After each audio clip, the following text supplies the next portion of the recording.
very, very dangerous man. And, you could see how intense he was on wanting to go out there. Even when he was throwing it early in the fight, when he was throwing counter punches, I've never seen him throw with that kind of, like Mike Tyson used to say, attitude. Any kind of success or any kind of result, especially after that performance. Usyk's getting better and better. He just improves every time he fights, and now he's bigger and thicker set, 20 pounds heavier tonight than what he was when he beat Usyk. Recent training footage shows Usyk in phenomenal form. Unlike any other fighter, his unorthodox methods push the limits of focus and reflexes, sharpening his vision to an almost supernatural degree. It often looks like he anticipates every punch before it's thrown. Each movement is deliberate, sharp, and eerily precise.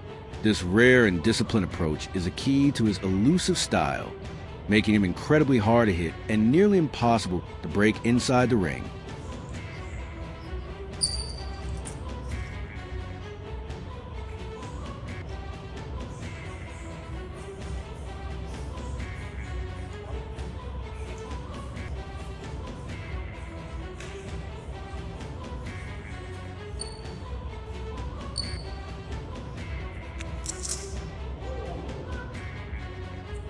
Many question Oleksandr Usyk's ability to hold his ground against younger, stronger heavyweights, casting doubts on his durability and dominance. Heading into the rematch with Daniel Dubois, he faced intense scrutiny. But rather than folding under pressure, Usyk responded with a commanding performance that silenced his critics. His footwork, timing, and ring IQ were on full display, leaving little room for doubt. As analyst Russ Somber noted, Usyk entered the fight determined to prove a point, and he did just that. He controlled every round, broke Dubois down with surgical precision, and reminded the world that his elite skill set still reigns supreme in the heavyweight division. I was surprised.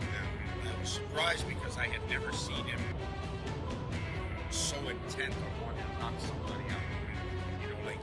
It's the quickest knockout he scored, I think, in his professional career. Yes, even at cruiserweight. Yeah, I'd have to look that to be sure, but it's the quickest knockout he scored. He was a man on a mission. Yeah. He was really personally hurt and offended by the remarks made by Team Walden, by George Fox, Don Charles' son, by Don himself questioned. I think the straw that broke the camel's back was questioning Usyk's faith. Yes. Now you can question a lot. You can question his skill, question boxing, whatever you want. Questioning his faith, bro. Yeah. That was something that really hit a chord. And Tyson Fury can get to He tried every head game in the book. But that one was the one when it was wrong. It had the wrong result. It made him a very, very dangerous man. And you could see how intense he was on wanting to go out there. Even when he was throwing it early in the fight, when he was throwing counter punches, I've never seen him throw with that kind of, like Mike Tyson used to say, bad intention. Yeah, bad intention. He was throwing with bad intention. Usyk's greatness transcends the sport of boxing. At the height of his career, he made the courageous choice to defend his homeland when war erupted in Ukraine. While many would have sought refuge, Usyk stepped forward, choosing duty over comfort. This powerful act earned him deep admiration across Ukraine and beyond, proving he possesses not only the heart of a champion, but the spirit of a patriot. Once overlooked by certain British fighters and fans, Usyk has now risen to global acclaim as a once-in-a-generation talent. He never asked for recognition. He earned it through grit, discipline, and an unshakable sense of purpose both in and out of the ring. Usyk's involvement in the war began when he enlisted in the Ukrainian Territorial Defense Forces after the Russian invasion. His decision to fight for Ukraine has had a profound impact on the country, making him a symbol of hope and resistance. Usyk's presence on the front lines has boosted the morale of the Ukrainian military and civilian population alike. So this man kept his heavyweight championship, continued to be heavyweight champion, no losses, nothing on his record, and still went and defended his country during war. Given that, gotta give him the greatest heavyweight fighter of all time. His accolades inside the ring match. But now that I find this out, the man was in the front line, and they said that even after the Fury fight, he was keeping in contact with the soldiers, and he was, boosting the morale and boosting his countrymen and raising money for the war, regardless of politics, whether the war should be going on or not, who should be cooking, it don't matter. The man went to war. Carl Froch openly recognized Usyk's continued rise in dominance, noting how he becomes more refined, physically imposing and tactically brilliant with each fight. Froch dismissed Joseph Parker as a serious threat, pointing to his past defeats and flaws, especially when measured against Usyk's exceptional skill set. He even suggested that Usyk should consider retirement soon, having already achieved greatness. With multiple division titles, successful defenses, and a legacy firmly cemented, there's little left to accomplish. Facing someone like Moses, Froch argued, would do nothing to enhance his legacy. His sentiment echoes a growing consensus. Usyk has already proven everything he needs to. Better tonight than what he was when he beat Fury, which I said earlier. He just looks like a big, solid heavyweight, big, solid, dangerous heavyweight. But I'd like to see him retire. He's 38 years old. Eventually, it's going to catch up with him, the age, and there's nothing left to do. He's made an absolute fortune, and he don't need it anymore. He's done it. He's clocked it. He's completed it. It's like he's got the cheat code, and it's like he's not fair on everybody else. So I'd like to see Usyk retire. Let me know in the comments who you'd like to see him fight next. Somebody like Moses Atomo, I just don't think is going to be ready. I think if you're managing Moses, you need to take your time. You can't be chucking him in there. People say, yeah, chuck him in there with him, fight him, see how he goes. If he gets beat, he's lost to Usyk. But it could destroy his soul. It could take away that young, promising prospect that Atomo is. He could have a good future, and to fight somebody like Usyk now, if he got wiped out, got disheartened, it could be the end of his career. So I just think Usyk now, really, nobody can say anything to Usyk if he retires now after that win. He's done everything there is to do. Fury twice, AJ twice, now Dubois twice. There's nobody else left to beat. He's done it. Usyk should just hang the gloves on. He's been a fantastic addition to the heavyweight division since coming up from cruiserweight. He's been absolutely brilliant, and what he did tonight against Dubois was nothing short of just, he made it look easy. And I don't want to disrespect Daniel Dubois, but it just made it look easy, and he does make rounds look easy, doesn't he? Whoever is in with, whether he's in with Tyson Fury, whether he's in with AJ, he makes it look easy. Joseph Parker's name continues to surface as a potential opponent for Usyk, but few see it as a meaningful challenge. Based on style and experience, many view the matchup as a clear mismatch. Analyst A. Oladipo proposed an alternative, a rematch with Derek Chisora, not for competitiveness, but for entertainment value. Chisora's brawling style, unpredictable energy, and flair for promotion could generate hype and turn the event into a spectacle. Still, from a purely boxing perspective, neither Parker nor Chisora appears to have the tools to seriously challenge Usyk in his current elite form. Both options feel more like filler than real threats. Then, well, here it is. Here's your world title shot. You're going to fight for a world title, right? But if you're Joseph Parker, and I spoke to Andy Lee, it isn't just a case of fighting for a world title. You want to fight the number one for the world title, and that guy is Oleksandr Usyk.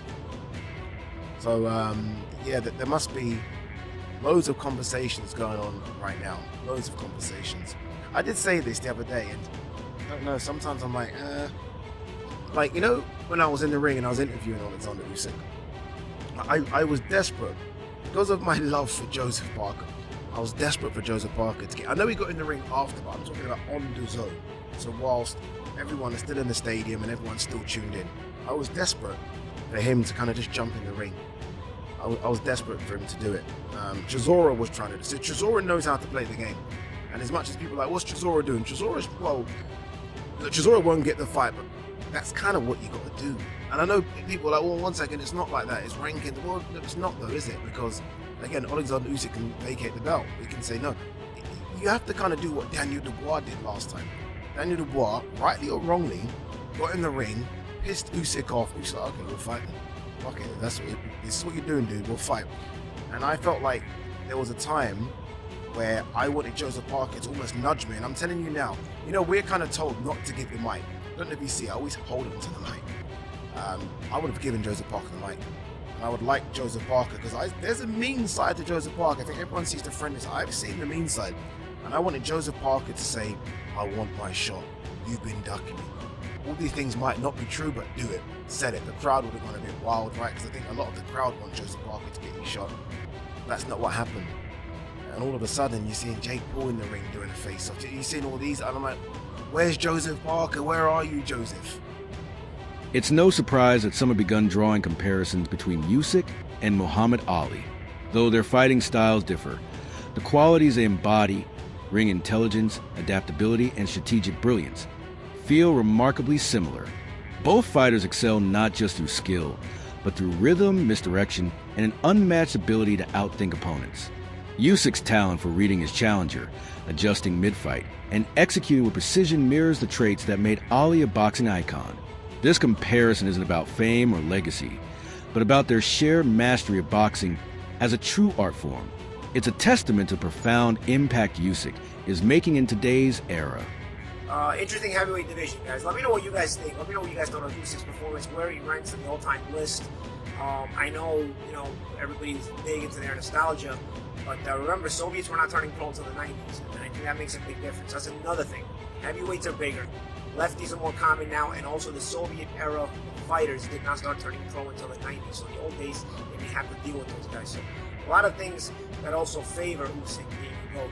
But of course, man, it's hard to pick against Ali. Roy Jones Jr. expressed genuine surprise at how completely Usyk dismantled Daniel Dubois. While Dubois is widely recognized for his power and size, Jones noted that his game plan was far too one-dimensional, posed any real threat to someone as technically gifted and mentally sharp as Usyk. In Jones's eyes, sheer strength will never be enough to defeat a fighter of Usyk's caliber. Beating him requires more than physicality. It demands intelligence, adaptability, and a well-crafted strategy. Usyk approaches fights like a chess grandmaster, studying his opponents, recognizing patterns, and exploiting the smallest habits with ruthless precision. Jones emphasized that unless a fighter brings near-perfect tactics, they won't stand a chance against Usyk. Coming from a legend like Roy, this assessment speaks volumes and highlights the massive gap between good heavyweights and truly elite ones. His analysis cuts to the core. Usyk doesn't just win with skill, he mentally dismantles his opponents. Any heavyweight who relies solely on power is already a step behind.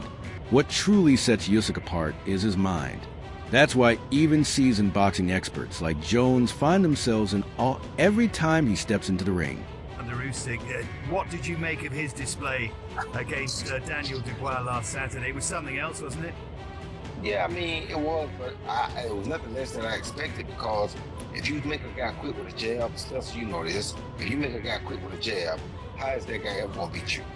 You understand me? I mean, that's just what the real facts are. Not that the kid hadn't got a little bit better. He got a little more confidence because he had a win over Joshua, which was good, but confidence is just not enough to beat a guy like Usyk. You got to have some technique.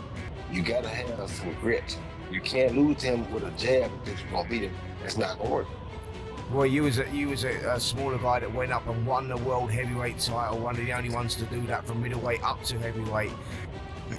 How does someone beat Oleksandr Usyk? Is it the smaller guy? Is it the guy that's coming up in the weight divisions, as opposed to the bigger heavyweights? No, the bigger guys could beat him, just got to have the right fight plan. None of these guys fight him with the right fight plan, and I'm not going to tell them the right fight plan because that's not my job to do. But you got to have the right fight plan to fight Usyk. If you don't have the right fight plan, you're going to be... What sets Usyk apart from many champions is his unwavering mindset. Even after becoming a unified champion, he remains humble and grounded. He never enters a fight assuming victory, no matter the opponent. His preparation is always intense and focused because he respects the challenge each fighter presents. While others may become overconfident after reaching the top, Usyk stays disciplined and mentally sharp. His pride doesn't come from fame or belts. It comes from the work he puts in. That relentless work ethic is what keeps his performances consistently elite, regardless of who stands across the ring from him. What are the dangers that Daniel Dubois brings to you this time? Daniel, young guy, Daniel dangerous every time because this guy have good punch and good boxing skill, but I must be careful because it's boxing. but I prepare for this fight. Will you stop him this time, do you think, or will it go 12 rounds? Listen, I prepare every time on 12th round because we with my coach, with my team, we prepare 12th round. But if I have chance, I do it. Do you believe you will stop him? Yes. Usyk's rise from cruiserweight king to heavyweight champion was far more than a physical transformation. It was a mental and strategic evolution. He didn't just gain weight. He adapted his entire style to meet the demands of new division while staying true to his core strengths. Defeating Anthony Joshua twice proved that Usyk can not only survive among the biggest names but outthink and outbox them. What makes him even more remarkable is his character beyond the ring. Pausing his career to defend Ukraine during a time of war showed deep integrity.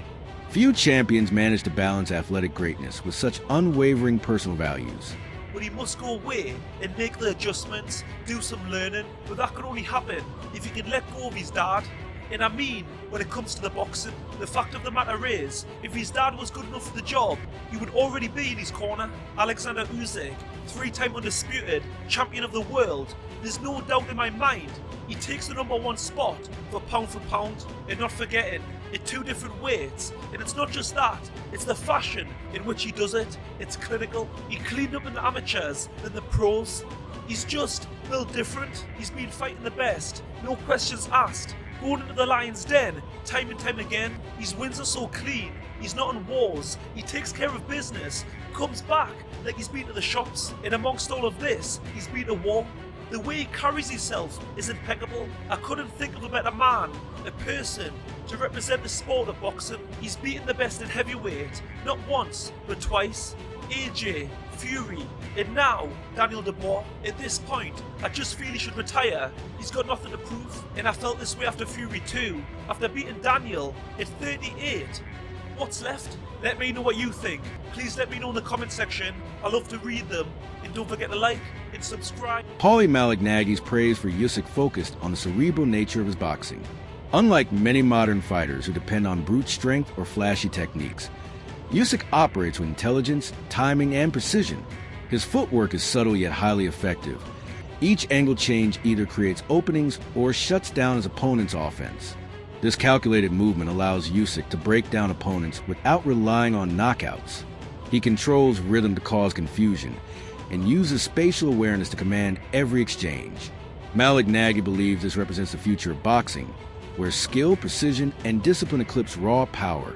And in his view, Usyk is at the forefront of that evolution. Man, stops him early. Was it 4 or 5? I don't even. I'm so caught up in the moment. I don't even know which round it was, 4 or 5. But and it was the first half of the fight. What a performance by Oleksandr Usyk. And a lot to discuss here, guys. A lot to break down here. First off, Dubois much more successful in the first fight than the second fight. Was the wet ring? Did the wet ring have anything to do with it? I saw in the post-fight interview, Dubois was asked about why he couldn't land his jab. What do you guys think? Obviously, Usyk's going to make some adjustments. I think the adjustments are going to be made in rematches. But did the wet ring? Because I thought the wet ring had a big part to do with why Usyk had some trouble in that first fight. And the wet ring hurts footwork guys more. I was a footwork guy. I've worked out sometimes in wet rings. It's frustrating. I've actually thrown temper tantrums in gyms over rings being too wet. So back in the day, not now. But what I'm saying is, to fight in a wet ring, that had to have some effect on Usyk, and his footwork was a footwork guy. And tonight you just saw his footwork was stupendous, magnificent. Dubois tried to come out pressuring, but and what he tries to do, he tries to create that panic. He's a puncher, so he tries to create that panic to where he can start moving too much. And especially at an older Usyk, maybe he'll get tired out by moving too much. But Usyk keeps his steps, his moves so short, so tight, and because they're short and tight, they're not burning a lot of energy, number one. And number two, he's able to throw punches off those moves because they're in so tight that he doesn't lose the punching distance and punching range, on top of always being well balanced when he makes that sidestep. He likes to make that sidestep a lot to the right-handed weak side. And, he was doing that very, very well tonight. A lot of times he'll make that sidestep without punching. A lot of times he'll sidestep as he's throwing the left hand Then he varies the left hand with a straight shot around the side. I think that's a really sneaky shot against opposing stances. I used to like to use it against southpaws as well. That wide right hand against southpaws. Obviously, the southpaw would like to use it against right-handers. Sometimes that wide left hand. Sometimes people say, "Oh, throw straight right hand against a southpaw." For a southpaw, throw straight left hand against a right hand. If you mix them and sometimes throw it wide, obviously calculating the distances correctly, it can have a lot of effect, and also it can prevent the opponent from getting not just a timing, but also a anticipation for your backhand punches. Because sometimes they're coming straight and sometimes they're coming in around the side. And I think Usyk really mastered that very well. That was a punch actually Pacquiao knocked out Hackman, which is a wide left hand. That wraps up today's video.